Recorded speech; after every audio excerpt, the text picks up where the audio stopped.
Hey guys, welcome to another video. If you're new here, my name's Sarah. I'm a working mom of 4 and I just had a newborn, a baby girl back in March. So in this video, I am going to be sharing lots of dinner recipes. So I recently purchased the Essential Pantry Cookbook by Jen Chapin. So she is a YouTuber that I love to watch, and I've been obsessed with watching for a while now, mostly because she's a working mom and you don't get a lot of that on YouTube, and also she just shares real life and really awesome tons of food. So I really wanted to try out some of her recipes. Some of these I've seen her making for a while and I was really excited to try. And yeah, I wanted to put it to the test and see how they turned out, how we liked them. So in this video, I'm going to try out 5 dinner recipes. Actually, it's technically 6 recipes from her book because one of the dinners had 2 recipes. So 5 dinners, or 5 weeknight dinners, 6 recipes, I guess you could say. And I will let you guys know what we thought of it. So let's get started. One thing I should mention about this cookbook, I'm always sitting in my daughter's room because it's always the cleanest and it has the best light because there's 2 huge mirrors, huge windows here. My bedroom's on the other side of the house that doesn't get as good of light during the day. Anyways, I wanted to mention about the cookbook is that it's the theme or the idea of it is that you should have most of these ingredients already in your pantry. In fact, she lists out a long grocery list of everything you should have on hand, not just in your actual pantry, but in your freezer and like shelf stable items, you know, things you pretty much always have on hand and what she recommends. And every recipe comes from that ingredient list. And then, so some of the recipes can be basic or something she calls blueprints. And then you can like make riffs on it, she says, or do variations. And which is kind of how I like to cook anyways, because if I know how to cook something, I kind of like to play with it a little bit. So I thought it was really interesting, just some basic, good staple dinner ideas. So that's the idea of the cookbook. And now let's actually get into the recipes. Right, so today I am going to be making the savory hand pies. It's a healthier take on traditional deep fried empanadas.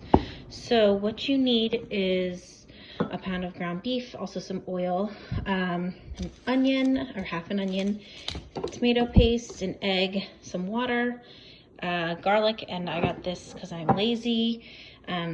I did not want to make the pie crust as she suggests in the recipe, so I got this. Again, I'm lazy. So I can't really attest to the pie crust recipe, but I will tell you how the rest tastes. Some cheddar cheese. I have this, I have Himalayan pink sea salt instead of kosher salt, and then chili powder and ground cumin. And that is it. I'm gonna get started trying to do a little ahead of time, at least make the filling so that it won't be too hectic when I actually need to cook it and get dinner on the table because we have baseball tonight. All right, so for this recipe, you start by browning the onion, garlic, and beef, and obviously you brown it until there's no more pink. After that, you'll reduce the heat to medium, add the tomato paste, chili, cumin, and salt. Cook that for a little bit, and then add in the water. And then you can set that aside for a bit. I waited a little while till it was closer to dinner time, and then I started to put together my actual pies, and you'll see I did not need to roll out my dough because I went the lazy route and bought the dough that was already rolled out. And you'll see later that I didn't really like the dough, but that's okay. You live and learn. So once I found a bowl that was about 4 inches, and that's the size that she recommends in the recipe, and I just used a paring knife and went around, and it was really easy to do this part. I had a bit of trouble later on when I was trying to work with the dough and close it up, but I will tell you what I discovered along the way. Some of these weren't the prettiest, but that's okay. They all tasted good, and they started to look better as I went and got better by the end.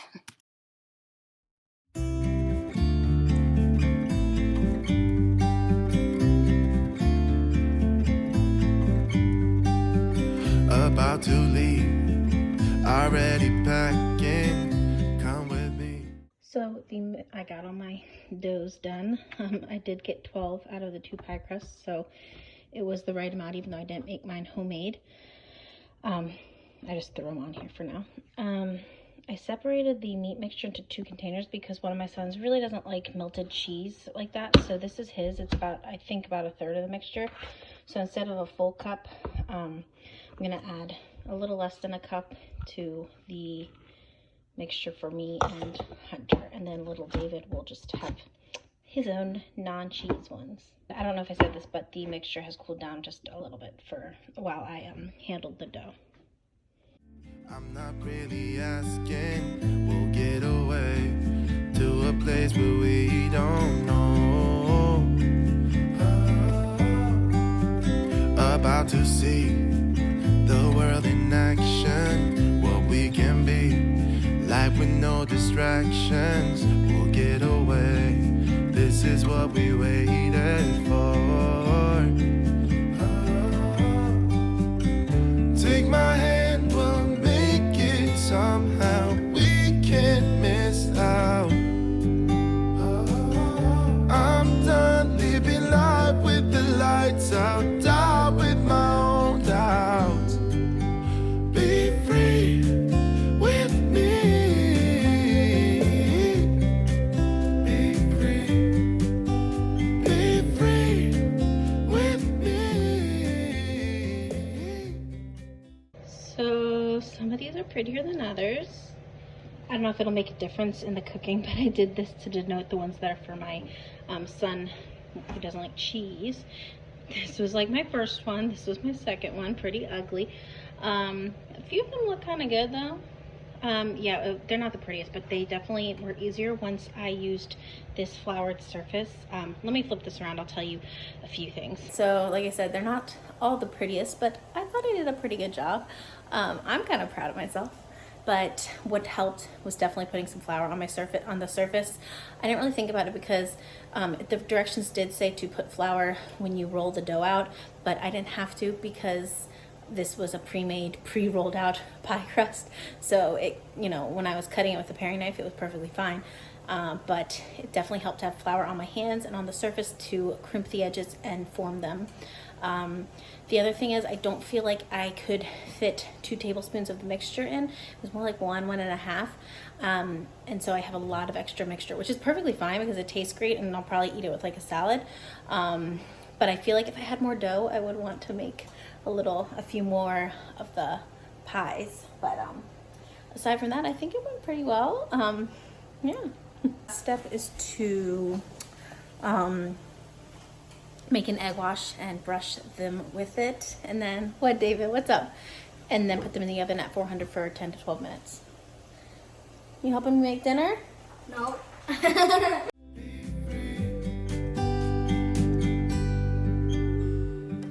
Not looking back, eyes on the freeway, Bonnie and Clyde, a classic cliche. We're on the run, this is what we waited for. Oh, yeah. Take my hand, we'll make it somehow. We can't miss out. I'm done living life. What do you think of them, David?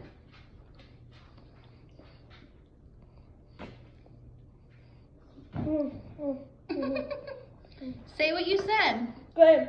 You said so good and you jumped up, huh? Are they really good? I'm glad. I've never had them before. Yeah, New things you get excited about. New things. You're so cute. Okay, I'm jumping in here. This is later. I forgot to record a reaction or our feelings about the savory hand pie. The hand pies were really, really good. I really love the filling. I should have made the traditional pie crust, the homemade pie crust. I'm pretty sure the one in the recipe in this cookbook is not difficult. I did not like the dough that I bought. So now I know that. And the reason why I know it was the dough was because I fat ass tasted it raw and I was like, that has a kind of funny taste to it. But I went with it and I cooked it and it still seemed to have that taste to it when it was cooked.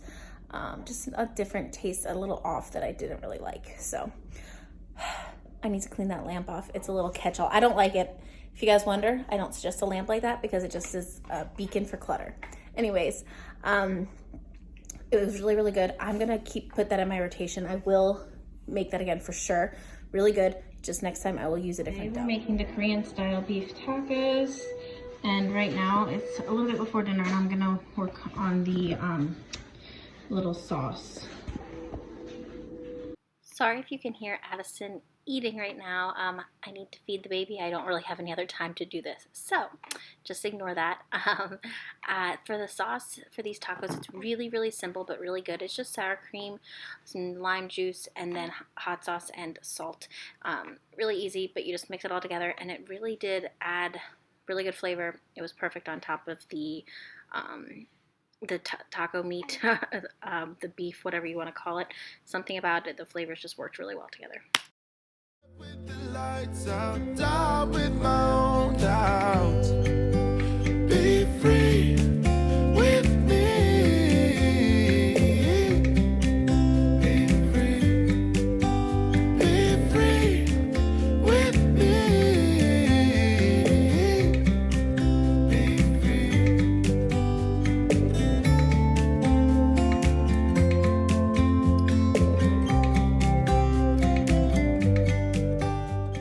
For the rest of the ingredients, this is what I need for the Korean beef tacos, which I'm about to start making.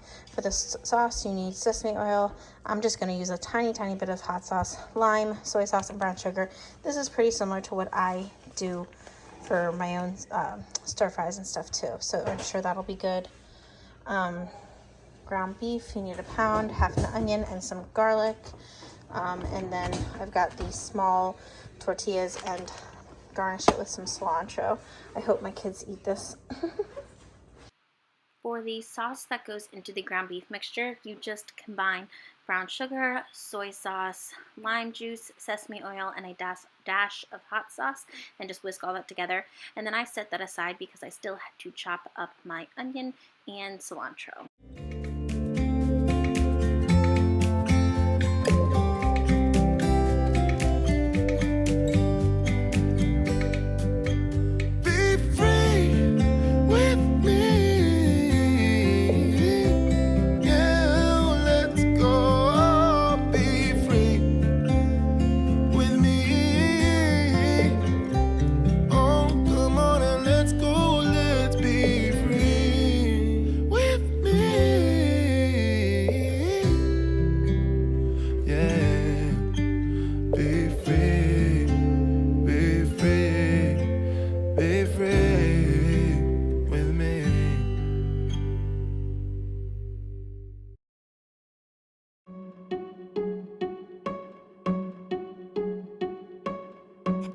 You think that I should calm down, and that I'm overthinking everything about you,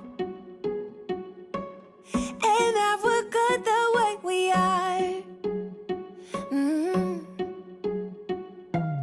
But I don't know that much about you, what things you like and what you don't. It's not that long.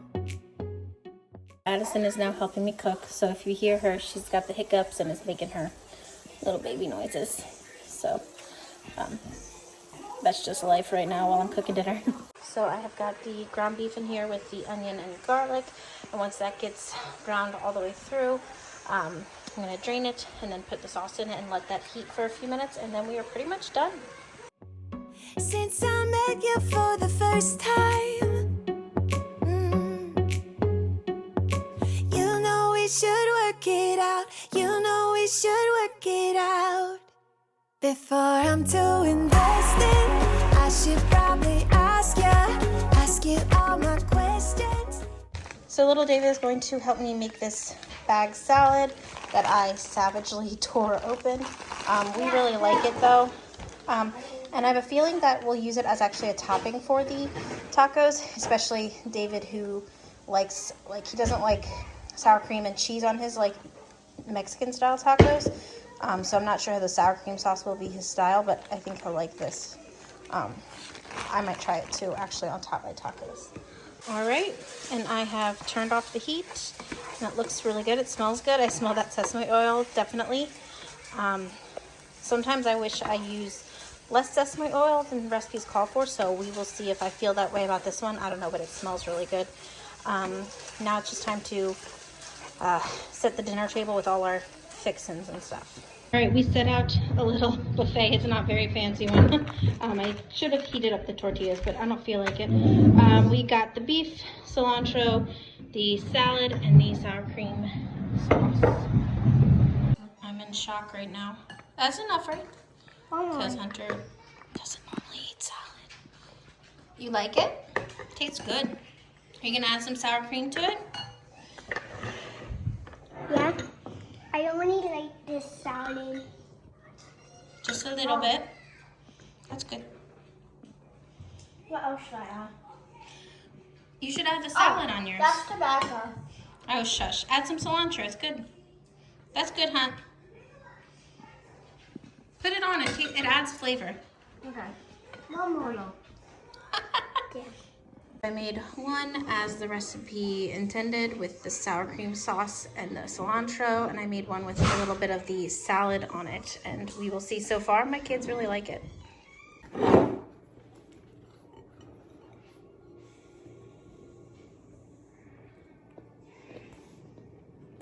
I'm so impressed.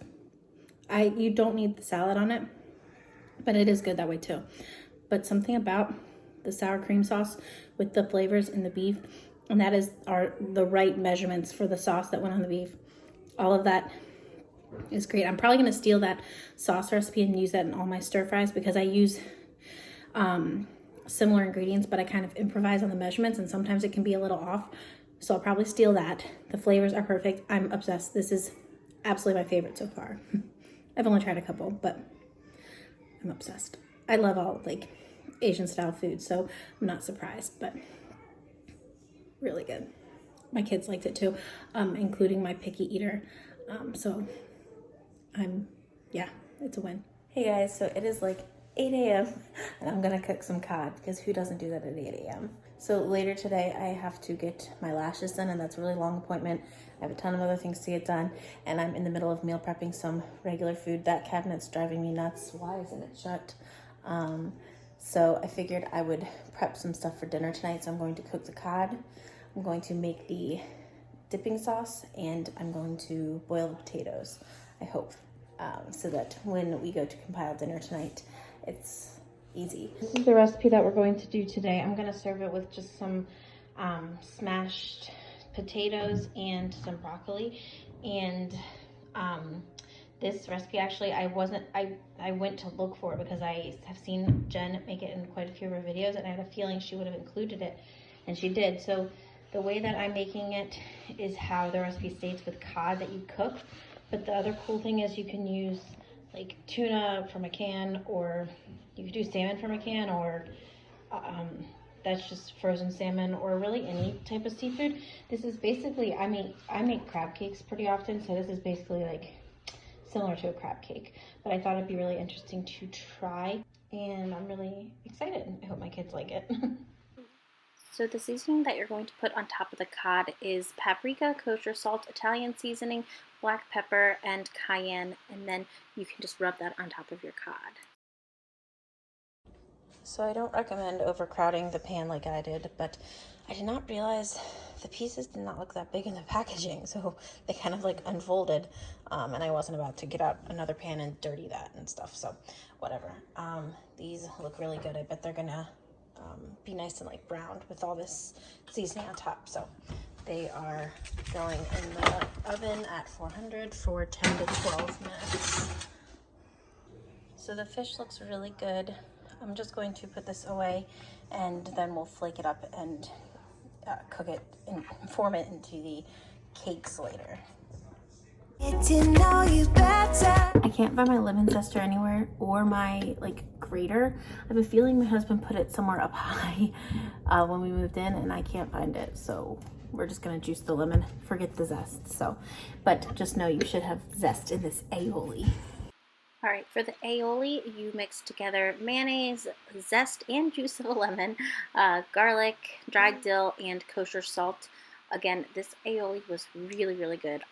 Jen just nails the flavor combinations in these recipes. So yeah, just mix it up, and I set it aside for later so that it was ready to serve with the fish cakes. Can you be trusted? Will you take me for granted? Will you let me down? I know I'm feeling something for you.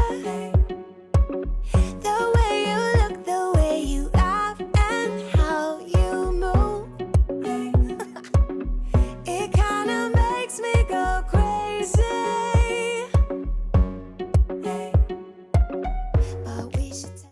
All right, guys, it is almost dinner time. Time to make up the mixture for the fish cakes. Here's the setup. We've got this pretty girl right here sitting next to us. Hi, princess. There's Miss Addison Lee. She likes to keep me company. If she's actually letting me set her down on this, as long as I'm in her view, I might be okay. All right, so what we got going on is breadcrumbs. I thought I had panko. I don't, but Jen's cookbook is all about using what you have in your pantry, and so I think that will be fine. I'm not going out for panko. Mayo, another lemon. You need about 2 tablespoons of finely minced onion. If I could find my grater, like I said earlier, I can't. I would just grate this so it was really fine, but I'm just going to do my best. Try to recall my old chopping skills from school, restaurant school, but we'll see. You'll see that I've lost my skills. And my cooked fish that I'm going to flake up into that bowl. Take it slow, work things out so you don't let me go. When I come real close, I don't wanna get hurt, 'cause I'm not ready to give you my heart yet. Before I'm too invested, I should probably ask you all my questions, get to know you better. All right, it is coming to the texture I was expecting. I'm trying to hold Addison, see if she'll be happy. It's starting to look more like crab cakes. I just crumbled up that cod with my hands. A couple pieces are a little bit big, but I didn't want them to be like so small when I stirred it up, you know, that it just like was nothing, you know. So yeah, it smells really, really good so far. I'm super impressed with the flavor combinations that Jen has come up with in these her recipes so far. So it looks really good. I'm gonna set it to the side for a little bit, and then we'll just cook them up. They're almost done. I made 7 patties. I don't know if they're gonna fall apart. I didn't do that great of a job, I think. And my pan is hot. I'm just heating up oil and then browning them.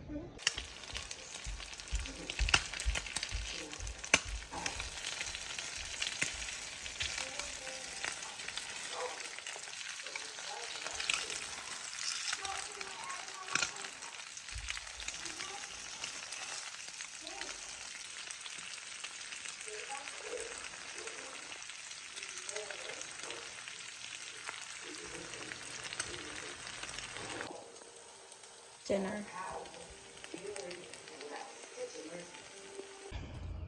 This too. What are you eating? Fish, like liable and What's it called? Fish meat. cakes. Fish Have you tried it, cakes. David? Fish cakes, I like it. I all my broccoli. Oh, I really like broccoli and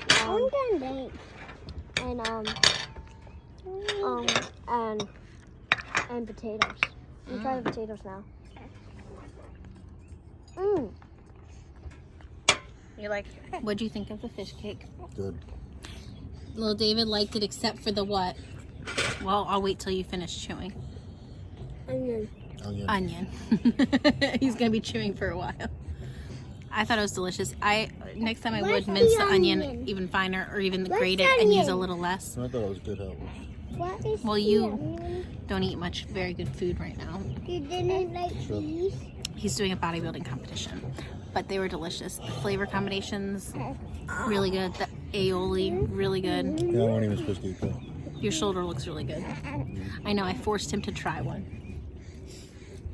So, really, really good. I'm gonna keep Now I gotta do cooking, keep an hour cooking extra this. of cardio. An hour of cardio. Extra. It was good. Hey guys, I am starting my next recipe for dinner from Jen's book. So it is technically it's 2 recipes. So right now I'm going to work on the baked brown rice, and then that was actually, I was really interested in making that. I've seen her make that in a lot of her videos, and it's always intrigued me. So when I saw it, I was like, I gotta try it. And I was just gonna make something else to go with it. But then I saw, let me get the recipe. I saw this honey mustard chicken and rice recipe, and it's suggested to serve with that brown rice, and that sounded really good and like an easy weeknight dinner. So I'm gonna make that, but right now I'm just gonna work on the brown rice. So I've got some water coming to a boil. You boil it before you combine it in a casserole dish, and then the rest of the ingredients are really simple. So it's brown rice, salt. She always calls for kosher salt, but I never have it. I always forget it. Actually, I'll look and see if I have it. And then 2 tablespoons of butter. So I'll need to take off 1 tablespoon. And then to go with it, I figured I'd mention that I'm just gonna roast up some asparagus, and I'm gonna throw these in right with the chicken, which goes into the oven at 400 for like 15 minutes. So that'll be the perfect amount of time for my asparagus too. Can you be trusted? Will you take me for granted? Will you let me down before I'm The butter is melting. I am just stirring it all to combine, and then I'm going to cover tightly with foil and bake for an hour. The rice came out super fluffy and the perfect texture. Definitely impressed, and it made me remember why I do like brown rice, even though it takes longer when you cook it on the stove. But this worked really, really well, so definitely happy I tried this. we should take it easy. Maybe we could test this and work out our feelings. Baby, will I love you? I have a helper for dinner, Hunter James. He's a little cranky, but he still wants to help. What happened to our chicken, Hunter? Daddy stole it. Dad apparently thought he could use it for his meal prep, even though it was for our dinner. And so the funny thing is, I was thinking about making it with pork, and then I saw in her recipe, she does these recipe riffs. Do you think you And it can says- use my boo-boos for dinner? I'll eat your boo-boos for dinner. That would be kind of gross. Yeah. Yeah. Do you want to eat my blood for dinner? That'd be really gross. I'm not a vampire. Do you want to eat my bones for dinner? I'm not a zombie, no. All right. The recipe riff says that you can use pork and do the same thing, just replace it with boneless pork chops, and luckily I have them. I was going to use them Do you for want to eat my pork blood? fried rice. Stop. I was going to use them for pork fried rice later in the week, but we'll figure something out. So I should have known he'd do that. All right, so let's get started, Hunter. All right, so what you're going to do is preheat the oven to 400. Then in the casserole dish, you whisk together the mayonnaise, mustard, honey, vinegar, salt, and pepper. And then you cover with foil and put in the oven while it preheats. Do you want me? And will you let me down? Yeah.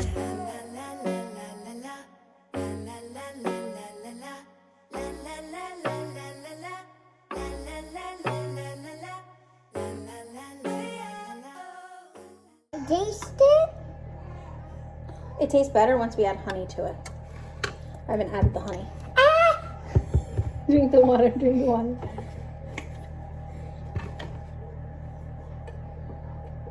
Here. Here, hold this. You should put honey in it. I'm about to. Here, hold this. Thanks, Mom. Now stir it. No. Fill it up. Now we're dumping it. Now are we dumping it, Mom? Mm-hmm. Like, just kind of looks like Jello. Jello, it does.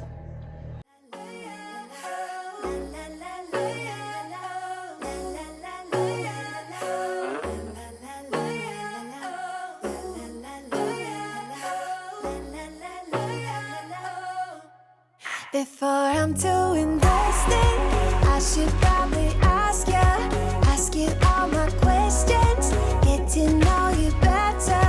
Like, can you be trusted? Will you take me for granted? Will you let me down? Before I'm too invested, we should take it easy. Maybe we could test this.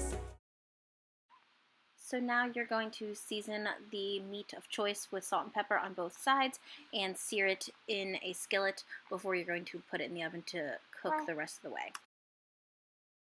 All right, I am searing the pork chops on both sides, just getting them brown, and then I will, once the oven is preheated, which it just about is, I will take the sauce out of the oven and, one sec, I'll take the casserole dish with the sauce out of the oven and put the pork right into it, like make sure it's coated top and bottom.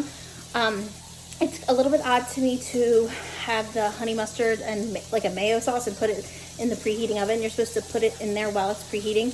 I actually didn't get it in that quick because I preheated the oven, then mixed the sauce, so it took a while. But I don't know, I'm trusting Jen that there's a reason for that. There's some logic there. So it's about ready. So let me flip these. Let's take one. Oof. I whisked this up a little bit after taking it out of the oven. I'm gonna make sure it's all nice and coated.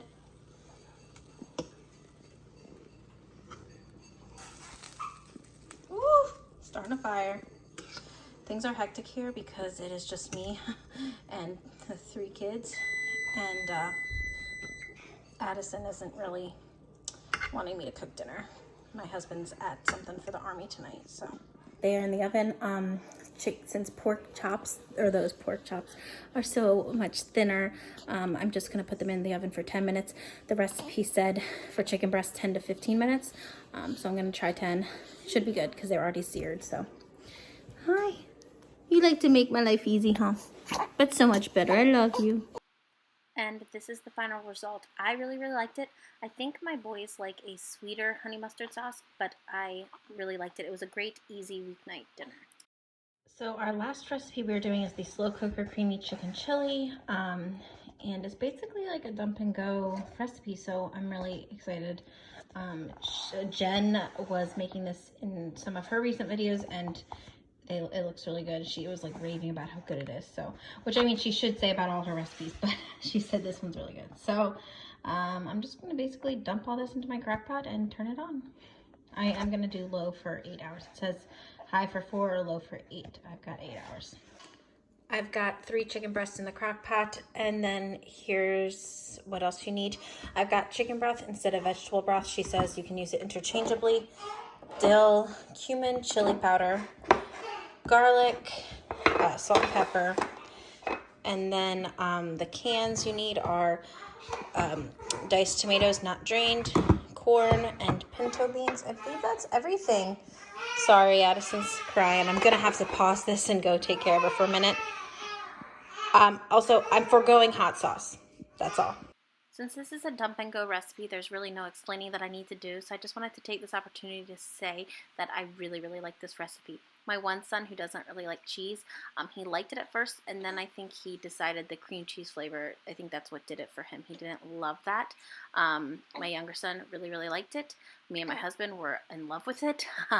It reminded him of like almost a dip if you made it a little thicker. So it was really delicious. I'm definitely going to keep making this, just maybe set some aside before I combine the cream cheese at the end. Maybe I can take it out before I do that for my son who doesn't like cheese. The cream cheese was hard to get to combine, but it did eventually come together. So definitely highly recommend this one too. I had forgotten to tell you guys about the cream cheese originally, but I said this just decided, sorry I'm holding Addison, I'm trying to do this one-handed. Let's go ahead and throw in a dash of hot sauce like the recipe says. I should do what she says. And anyways, I figured that amount of hot sauce in this much food won't make much of a difference to the kids. So let's try it. Excuse the TV. So this is how it looks after almost 8 hours, just under. And I am going to take the chicken out and then whisk together the cream cheese so it becomes all creamy. And one more time, just thank you for dealing with the noises that Addison's making, her little baby noises and breathing and coos and stuff. She's noisy, so sorry about that.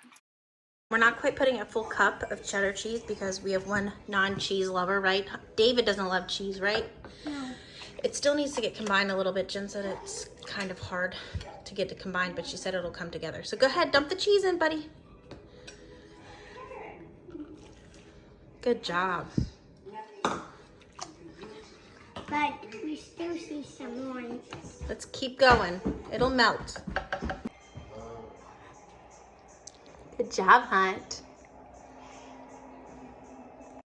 And without a feelings, baby, when I love you, tell me, do you want me? And will you let me down? Are you guys all just eating it out of the crock pot?